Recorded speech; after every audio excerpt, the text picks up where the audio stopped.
Last night's Jimmy Kimmel Live erupted into chaos as Elon Musk clashed with host Jimmy Kimmel in a jaw-dropping on-air meltdown. Kimmel's jabs hit a nerve, Tesla stocks tumbled, and Musk stormed off the set in a blaze of fury. Before we dive in, tell us where you're watching from and hit that subscribe button for more jaw-dropping stories like this. The stage lights burned hotter than usual last night at Jimmy Kimmel Live, but it wasn't the camera work. It was the tension. What started as a typical late-night interview spiraled into one of the most controversial confrontations ever broadcast from the ABC studios. Elon Musk, Tesla, and SpaceX CEO sat across from Jimmy Kimmel with his signature half-smirk and a guarded posture. But if Musk expected softball questions and light banter, he had sorely miscalculated. Kimmel opened with what seemed like an innocuous joke about AI. "You know, Elon, with all your neural implants and robot armies, I half expected you to show up tonight in a mech suit." The audience laughed. Musk chuckled, but there was a noticeable stiffness in his response. "We're working on that, actually," he replied, brushing the comment aside with a tight grin. But Kimmel wasn't in the mood to play nice. "I mean," Jimmy continued, crossing one leg over the other with the ease of someone who knew exactly what he was doing. "You've been on quite a journey lately," Tesla recalls. "Exploding cyber trucks. And let's not forget your Twitter. I mean, X. Still trying to make that a thing?" The audience laughed again, this time with an edge. Musk's expression darkened slightly. "Actually, we've made significant progress with X. It's evolving beyond traditional platforms," Musk began, but Kimmel cut in. "Right. Evolving like a MySpace with crypto ads and conspiracy threads. Real cutting-edge stuff." The laughter swelled. Elon blinked hard, and for the first time the mask of calm began to slip. Kimmel saw it and doubled down. "But hey," Jimmy said, turning to the audience, "it's not like it's the first time one of his projects crashed and burned, right? Remember the cyber truck window or that rocket that turned into a fireworks show over Boca Chica?" The crowd roared. Musk's jaw clenched. He tried to pivot, redirecting the conversation toward Mars colonization and AI integration, but Kimmel wouldn't let him. "Tell me, Elon," Jimmy interrupted again, leaning in with mock curiosity. "When you're finally living on Mars, will people still be able to buy Teslas that lose steering in the middle of a highway? Or will that be an Earth-only feature?" A beat of silence, then gasps. The laughter had turned into a low ripple of disbelief. Musk, visibly rattled now, sat up straighter, his voice suddenly hard. "You think you're funny, Jimmy, but all you're doing is regurgitating headlines for cheap applause. Real innovation doesn't happen on late-night couches." Kimmel, unbothered, leaned back. "Well, if I wanted to burn billions on half-baked ideas, I'd start a brain chip company and call it a medical breakthrough." It was like striking flint to dry kindling. Elon snapped. "You mock what you don't understand," he said. "You're a clown playing smart, and it's pathetic." Now the air had shifted. Even the studio band had gone quiet. Kimmel, eyes glittering, smiled coolly. "Clown, huh? Well, even clowns know better than to overpromise self-driving cars for 6 years straight." The reaction online would later explode into millions of shares and furious debates. But at that moment, all anyone could hear was Musk's breathing, shallow and uneven. Then Jimmy landed the hit that broke him. "Face it, Elon," he said slowly and deliberately. "You're not Tony Stark. You're just a rich guy with Wi-Fi and a god complex." Musk froze. The silence felt like a void. Then, like a dam cracking under pressure, Musk reached for the microphone clipped to his collar, ripped it off with one swift yank, and stood up. "You know what?" he said, his voice sharp and venom-laced. "I don't need to sit here and be ridiculed by a failed comedian riding the wave of other people's talent. Enjoy your show, Jimmy. It's the only thing you've actually built that still works." With that, he turned and stormed off the set. No wave, no smile, just the echo of his footsteps and the stunned faces of an audience who just witnessed something utterly unprecedented. The camera lingered on Kimmel, who shrugged with a smirk and turned back to the crowd. Well, I guess he didn't want to talk about Dogecoin. The audience erupted. Backstage, the fallout had already begun. News outlets scrambled. the stock market stirred, and Twitter, sorry X, was on fire. But what viewers didn't see was the frantic scene unfolding just off camera, where Musk's team was scrambling to do damage control, and producers debated whether the segment could even air unedited. It did, and that's when everything really started to unravel. Within minutes of the segment airing, clips of Elon Musk tearing off his mic and storming out of Jimmy Kimmel Live detonated across the internet like a digital bomb. Twitter, or X, as Musk insists it's now called, became a battlefield. Hashtags like Why Kimmel vs Musk, Musk meltdown, and Tesla crash trended worldwide. The footage was raw, unfiltered, and scalding. Viewers couldn't get enough. But behind the scenes, ABC was in full-blown crisis mode. The control room buzzed with urgent voices. "Did that really just happen?" a producer muttered, replaying the footage in disbelief. Network execs were on speakerphone within seconds, trying to determine if airing the segment was a violation of Musk's contract or worse, if legal action was now on the table. But the ratings forecast off the charts. They aired it in full, unedited. Meanwhile, back in the dressing rooms, Musk was pacing like a caged lion. His team surrounded him, a circle of handlers, PR reps, and personal security all talking at once. One assistant thrust a phone in his hand. "Elon, we need to respond. The Tesla subreddit is in meltdown. Stock futures are already reacting." He waved her off. "They don't understand. They never do. This whole thing was a setup." Kimmel knew exactly what he was doing. "Elon," another voice said.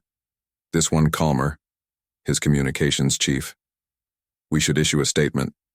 If we don't set the narrative now, it's going to spiral. People think you stormed off because you couldn't take a joke." Musk's eyes flared. This wasn't a joke. That man mocked years of work, my life's work. He humiliated me on live TV. Back on the stage, Kimmel was soaking in the aftershock. He turned to the crowd, with a casual smile that masked the calculated precision behind every word he'd fired. "Look, I didn't plan to make Elon storm off. I just thought he'd be able to handle a few hard truths with a sight of laughter." This band picked up on cue, playing a mocking rendition of Rocket Man. The crowd erupted again, oblivious to the storm brewing behind the scenes. Then came the economic quake. By 11:47 p.m., Tesla's stock had already dropped in 90 hours after hours trading. Analysts began speculating that the fallout from the interview could trigger a crisis of confidence, not just in Musk's leadership, but in his public persona, which had always straddled the line between genius and ego. Screens across Wall Street and Silicon Valley lit up with real-time graphs plummeting like roller coasters. At SpaceX HQ in Hawthorne, phones were ringing. Engineers, investors, and department heads all shared one question. What the hell just happened? The answer was complicated. Musk's mystique, his armor of invincibility, had been punctured in a very public, very humiliating way. And Kimmel. He'd struck precisely where Musk was weakest. The gap between the promises and the results. Between being the visionary and being the punchline. Back in his car, Elon sat in silence. The windows were up. The engine was running. He gripped his phone but didn't look at it. On the screen were hundreds of unread messages, memes, links, reactions, headlines. Every one of them a tiny dagger. His driver cleared his throat. "Sir, should I take you back to the hotel?" Elon didn't respond at first. Then quietly he said, "No, take me to the hangar." The driver hesitated. "The jet?" Elon looked up. "Yes, now." Back at the studio, producers debated cutting to commercial early, but the live energy was electric. Kimmel leaned into it, sensing his audience wasn't just entertained, they were stunned. Nobody had expected this. He took a sip of water, then glanced at the camera. "Look, I know some of you are probably tweeting angry things right now, and Elon's fans, I get it. You think I was too hard on him, but here's the thing. If you're going to market yourself as a genius savior of mankind, maybe don't flinch when someone asks why your robot can't walk upstairs." Nervous laughter from the audience, he added. "And hey, I like electric cars. I just don't like when they drive themselves into walls." The band punctuated it with a rim shot. Even the camera operator chuckled, but the tone had shifted again. There was something darker, now more pointed. The jokes were landing like punches. This wasn't late-night fluff anymore, it was something else. A public reckoning. A celebrity interrogation masquerading as comedy. Out in the wild west of social media, celebrities started weighing in. "Chrissy," Tegan tweeted, "Kimmel ate Musk for dinner and didn't even need dessert." Neil deGrasse Tyson posted a cryptic message. When satire burns too hot, it stops being funny and starts revealing truth. Meanwhile, Musk's followers were outraged. Conspiracy theories started flying. Claims that the audience was prepped to laugh at Musk no matter what. That Kimmel's writers had planted false stories to provoke him. A few fringe accounts even claimed the whole thing was a scop to destabilize Tesla. Inside the studio, the crew had started packing up. But Kimmel remained seated, scrolling through reactions on his phone, half smiling. He had played a dangerous game and he knew it, but the gamble had paid off. Ratings, reach, relevancy. He had them all in spades now. A producer leaned in. "Jimmy, we just got word Tesla's down 7 points. Musk's team is denying interviews. No press statements yet, we've got the exclusive." Jimmy looked up. "Run it. Full clip, no edits." She nodded, and somewhere in the shadows of LA, Musk stood on the tarmac beside his private jet, staring up at the blinking lights above. He didn't speak. He just walked up the stairs, boarded the plane, and disappeared into the night. But even as the jet lifted off, the world below was burning with speculation. How would this fallout reshape Musk's empire? Was this the moment the myth finally cracked? Or was it just the beginning of a deeper, more personal war? The next move would be his, and Jimmy Kimmel knew it. The moment Elon Musk disappeared into the sky above Los Angeles, Kimmel could already feel the aftershocks reverberating. His phone buzzed endlessly with texts from producers, friends, and executives, some congratulatory, some cautious. Publicists warned of legal threats. ABC's higher-ups were scrambling to balance the ratings gold with the threat of burning one of the world's most high-profile bridges. But Jimmy was calm. The night was over. The guest chair was empty. The monologue had transformed from comedy to confrontation, and the buzz it generated was unlike anything the show had seen in years. And in his gut, Kimmel knew what was coming. Elon Musk would strike back. Maybe not with words, maybe not even soon, but men like Musk never left the battlefield without trying to reclaim control. Yet, the more Kimmel watched the reactions flood in, the clearer it became. The court of public opinion was already ruling, and it wasn't leaning in Musk's favor. By morning, every major network had replayed the meltdown in full. CNN ran a segment titled, "The Night Musk Short-Circuited." The New York Times called it a rare, unfiltered unraveling of tech's most polarizing figure. Even the Wall Street Journal, typically cautious in tone, published an op-ed questioning whether Musk's credibility had taken a fatal hit. Not from a competitor, not from a lawsuit, but from a late-night host with a sharp tongue and a sharper memory. Tesla's stock opened 11% down. SpaceX held an emergency internal briefing to reassure stakeholders. Neuralink issued a vague statement about maintaining focus on innovation and boring company. Well, didn't say anything, but they didn't need to. The silence from Musk's side was deafening. Still, Kimmel knew the silence wouldn't last. So he went, on the offensive. Not with more jabs or jokes, no, he knew that the high ground was visibility and he had it. The morning after, he appeared on Good Morning America in a surprise guest segment. Dressed in a dark suit, his tone was even thoughtful. "I didn't bring Elon on to humiliate him," he said. "I brought him on to talk." But when someone only wants to talk about themselves and not take responsibility for what they've put out into the world, sometimes the truth has to come out in another form. The hosts nodded, half surprised at how measured he sounded. But Kimmel wasn't performing now. He didn't need to. The world had already seen the raw footage. There was no spinning it. Musk's team cornered finally responded that afternoon. A short, sterile press release was issued through Tesla's official channels. Mr. Musk appeared on a late-night talk show last evening, where the conversation diverged from professional discourse. We remain focused on advancing technologies that benefit humanity.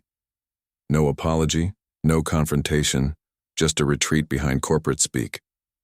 But the internet wasn't buying it. Screenshots from the interview were now memes. Reaction videos flooded YouTube. Analysts dissected the confrontation like it was a Supreme Court hearing, and the story shifted from what Musk said to what he revealed by saying so little and leaving so dramatically. And that's when the unexpected happened. A letter handwritten, delivered to the ABC studios 2 days after the broadcast addressed to Jimmy Kimmel personally. It came from a former Tesla engineer anonymous. The letter thanked Kimmel for saying, "What we couldn't." It described the toxic work culture inside Musk's orbit, the impossible deadlines, the public praise followed by private abuse. It wasn't about revenge. It was about relief. The dam had broken. Musk's carefully engineered image of brilliance wrapped in bravado had finally been unwrapped. Kimmel read the letter silently in his office. The studio dim after another long day of production. He folded it carefully and slipped it into a drawer. He'd made his point, not just for the viewers or for the laughs, but for the people who'd been chewed up in the gears of genius glorified beyond accountability. He sat alone for a moment, sipping coffee that had long since gone cold. That night's monologue opened with a single sentence. "I didn't expect Elon Musk to walk off this stage, but I also didn't expect the world to say thank you when he did." The crowd applauded, but not like before. This wasn't for the punchline. It was for the moment. And then Jimmy did what he always did best. He moved on. New guests, new jokes, new headlines. But the air was different now. Late-night television had become the unlikely site of one of the most talked-about media confrontations of the decade. And Musk, he went quiet. For the first time in recent memory, there were no cryptic tweets, no trolling, no flame wars. His team tightened the reins. PR filters were reinstated. Every interview was now pre-approved, pre-scripted, and pre-vetted. Elon the Maverick had retreated, replaced by Elon, the managed asset. Tesla eventually stabilized. The dip passed. The machines kept rolling. The rockets kept launching. But the myth had been pierced. No longer was Musk untouchable. The confrontation on Jimmy Kimmel Live had planted a seed of doubt in the public mind, and it bloomed fast. People started asking harder questions, not just of Musk, but of every powerful figure who mistook charisma for consequence. And in the months that followed, Jimmy Kimmel's moment wasn't seen as a cheap shot. It became something else entirely, a cultural turning point. The night a billionaire stormed off a stage and America finally saw the man without the myth. The cameras faded, the studio lights cooled, and the world kept spinning.